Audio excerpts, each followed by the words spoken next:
Entry Superbike daripada China, CF Moto 670 SR. Berapa income yang sisa kalau nak beli motor ni? Jom kita breakdown. Model baru harga bermula RM38,000. Deposit kalau letak 20% RM7,555. Road tax RM250. Untuk insurans premium RM1,300. Total upfront yang kena ready untuk sebuah motor ni adalah RM9,127. Installment kita kirakan untuk 5 tahun, sebulan RM585. Kalau setahun RM7,020. Kita kira pula dia punya yearly expenses.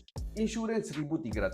Road tax RM250. Untuk servis 2 kali setahun, bajetkan RM900. Wear and tear jangan lupa, kita preparekan RM800.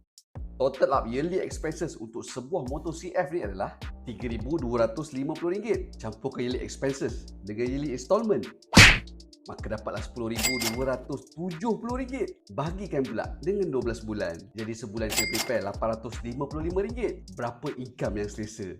Untuk motor ni level kehendak. Jadi kita gunakan 10% daripada income. Sebulan income kena ada RM8,550. Kalau nak gunakan 5% daripada income, sebulan income bersih kena ada RM17,100. Motor apa yang menarik untuk kita breakdown next video?